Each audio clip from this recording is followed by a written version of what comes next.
ناندیڑ میں ایک مرتبہ پھر سے سیلابی صورتحال بن گئی ہے۔ بارش کا پانی اور گوداوری میں آئے سیلاب کا پانی ندی کنارے آباد کئی بستیوں میں داخل ہو گیا ہے، جس کی وجہ سے لوگوں کو شدید مشکلات کا سامنا کرنا پڑ رہا ہے۔ سیلاب متاثرین کی امداد کے لیے ملی و سماجی تنظیموں کی جانب سے بھی بڑے پیمانے پر کوششیں شروع کی گئی ہے۔ جمعیت العلماء محمود مدنی کی جانب سے بھی سیلاب متاثرین کی مدد کے لیے کوششوں کا آغاز ہو چکا ہے۔ چند دنوں قبل بھی ناندیڑ کے کئی علاقوں میں سیلابی صورتحال بن گئی تھی اور کھڑک پورہ، گاڑی پورہ، ہلال نگر، بلال نگر سمیت کئی بستیوں میں گوداوری کا پانی داخل ہو گیا تھا۔ اس وقت بھی سیلاب متاثرین کی مدد کے لیے جمعیت العلماء کی جانب سے امدادی کام کیے گئے۔ جمعیت کے ذمہ داران نے سیلاب متاثرین میں راشن کٹ تقسیم کی۔ اب بھی حالات اسی طرح کے بنے ہوئے ہیں۔ سیلاب متاثرہ لوگوں کی مدد کرنا ضروری ہو گیا ہے۔ جمعیت العلماء کی جانب سے ایک مرتبہ پھر سے امدادی کام شروع کیے گئے ہیں۔ گزشتہ روز جمعیت العلماء کے ذمہ داران نے سیلاب متاثرہ بستیوں کا دورہ کیا اور سیلاب کی وجہ سے ہوئے نقصان کی معلومات جمع کی۔ متاثرہ لوگوں کی فہرست بنائی گئی ہے اور اب انہیں راشن کٹ اور دیگر ضروری چیزیں دینے کا منصوبہ ہے۔ اس کے لیے جمعیت العلماء کے ذمہ داران نے شہر کے مخیر حضرات سے دردمندانہ اپیل کی کہ وہ سیلاب متاثرین کی مدد کے لیے کی جا رہی کوششوں میں بڑھ چڑھ کر حصہ لے اور اپنی استطاعت کے مطابق مالی تعاون پیش کرے۔ جمعہ کے دن بھی جمعیت کے ذمہ داران مساجد میں امداد کی رقم جمع کریں گے۔ اسی طرح جو لوگ خود سے اپنی امداد کی رقم بھجوانا چاہتے ہیں وہ اسکرین پر دیے جا رہے نمبرات پر رابطہ قائم کر سکتے ہیں۔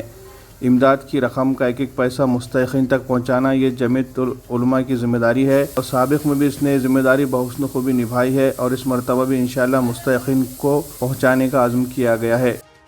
گزشتہ تقریباً ایک مہینے سے ناندیڑ شہر میں شدید طوفانی بارش نے جو تباہی مچائی ہوئی ہے، اس کی وجہ سے شہر کے جو نشیبی علاقے ہیں، خاص طور پر ندی سے متصل جو علاقے ہیں، وہ تقریباً غرق آب ہو چکے ہیں۔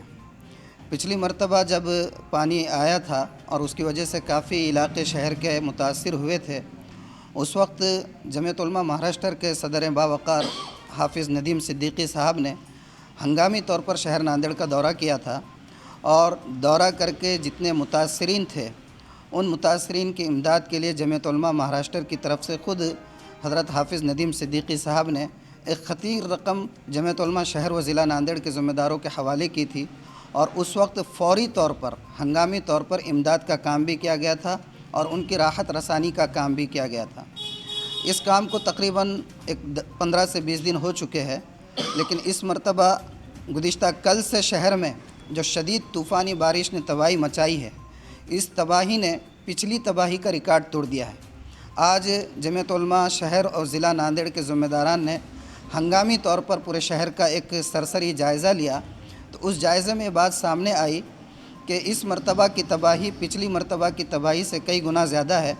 پانی پچھلی مرتبہ جس لیول تک آیا ہوا تھا علاقوں میں، اس سے کئی گنا زیادہ پانی اس مرتبہ آیا ہوا ہے اور لوگوں کو جو بے گھر ہو چکے ہیں، جن کے گھر پانی میں ڈوب چکے ہیں، ان کو محفوظ جگہوں پر منتقل کر دیا گیا ہے اور اس وقت ان کے کھانے پینے کا نظم مختلف تنظیمیں اور مختلف افراد اپنے اپنے طور پر کر رہی ہیں۔ لیکن جمعیت علماء شہر ناندیڑ نے یہ طے کیا، شہر ناندیڑ ضلع ناندیڑ نے یہ طے کیا ہے کہ ان کی راحت رسانی کا کام پہلے سے منظم انداز میں کرنا ہے۔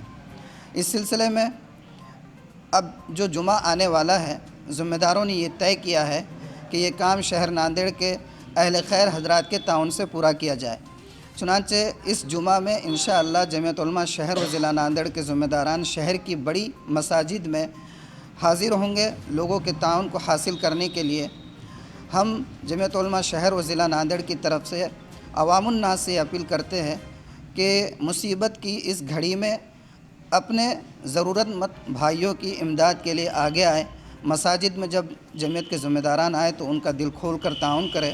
تعاون کی مختلف شکلیں ہو سکتی ہے کہ آپ اسی وقت جو آپ سے میسر ہو سکے کریں۔ دوسری شکل یہ ہے کہ ہم لوگ یعنی جمعیت علماء شہر و ضلع ناندیڑ کے ذمہ داران انشاءاللہ ان ضرورت مندوں میں کٹس تقسیم کرنے کا پروگرام بنا رہے ہیں۔ ایک کٹس کی قیمت انشاءاللہ 1000 روپیہ رکھی گئی ہے۔ جو حضرات کٹس کی صورت میں تعاون کرنا چاہتے ہیں وہ کٹس کی رقم بھی جو ہے جمع کر سکتے ہیں۔ آپ حضرات سے زیادہ تعاون کی درخواست۔ والسلام علیکم ورحمۃ اللہ۔